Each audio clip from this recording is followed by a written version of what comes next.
Welcome back, friends.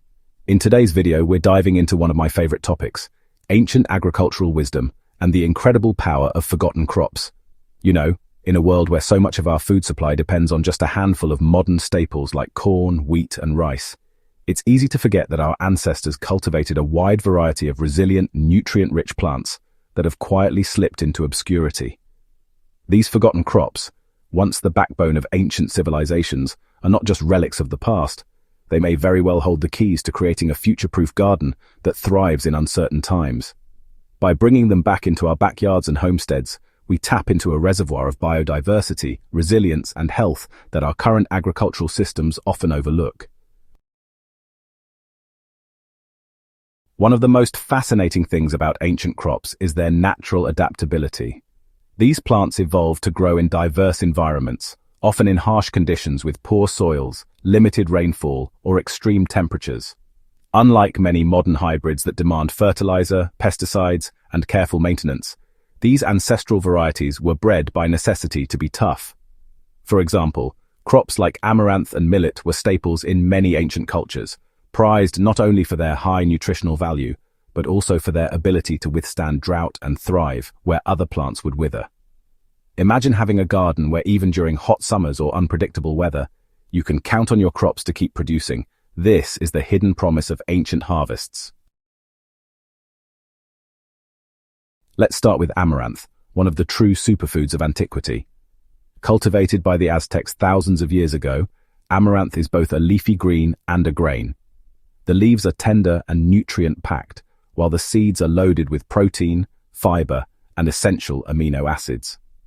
What makes amaranth so special for the home gardener is its versatility and resilience. It grows quickly, doesn't mind poor soil, and produces an abundance of both greens and seeds. When modern food prices spike or supply chains wobble, a plant like amaranth can quietly keep feeding your family, offering sustenance with almost no inputs. Another forgotten gem is millet, an ancient grain still eaten in parts of Africa and Asia, but overlooked in Western diets. Millet is gluten-free, rich in magnesium and B vitamins, and grows well in dry conditions. It matures quickly, often within 2 months, making it an excellent choice for gardeners who want a reliable crop with a short turnaround. Millet's adaptability means it can be planted in marginal soils where traditional grains struggle. By adding millet to your garden, you're cultivating not just food but food security, something our ancestors understood deeply. Then there's teff, the tiny but mighty grain that has nourished Ethiopia for thousands of years. Teff is incredibly high in iron, calcium, and protein, and it thrives in both drought-prone and waterlogged soils. Its tiny seeds might not look like much, but they pack a serious nutritional punch. Growing teff in your garden introduces you to a crop that can handle climate extremes while diversifying your food supply. Imagine baking bread or porridge with a grain that has fed one of the world's most resilient cultures for millennia. That's the power of rediscovering ancient harvests. Of course, forgotten crops aren't just about grains. Many root vegetables, herbs, and greens also played vital roles in ancient diets. Salsify, for instance, sometimes called the oyster plant because of its flavor, was common in European gardens centuries ago. It's rich in fiber and minerals, and unlike many modern vegetables, it can overwinter in the soil, providing food long after the main harvest season. Lamb's quarters, often dismissed today as a weed, was once a staple green for Native American tribes. It's more nutritious than spinach and grows abundantly without any fuss, turning what some see as a nuisance into a nourishing ally. What's beautiful about integrating these crops into your garden is how they build resilience into your ecosystem. By diversifying beyond the usual tomatoes, cucumbers, and lettuce, you reduce the risk of total crop failure if pests or diseases strike. Many ancient crops have built-in pest resistance or unique growth cycles that complement modern vegetables, making them excellent companion plants. Their deep root systems also help improve soil structure, pulling up nutrients from below and leaving the soil richer for future plantings.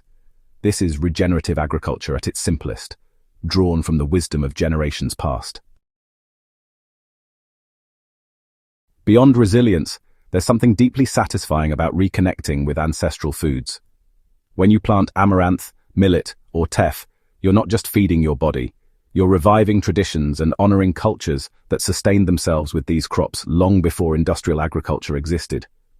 There's a sense of stewardship and continuity, of carrying forward knowledge that could otherwise be lost. In a way, you're creating a bridge between the ancient and the modern, ensuring that the future of gardening is rooted in the wisdom of the past.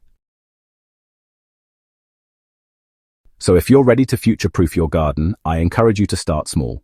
Pick 1 or 2 of these ancient crops and experiment with them this season. Notice how they grow, how they interact with your soil, and how little they ask in return compared to modern hybrids. Once you see their resilience and taste their rich flavors, you'll understand why our ancestors relied on them so heavily. Thank you so much for joining me today on this journey into ancient harvests. If you're passionate about gardening that's resilient, sustainable, and deeply connected to tradition, then these forgotten crops are calling your name. Give them a chance, and they'll reward you in ways you may not expect.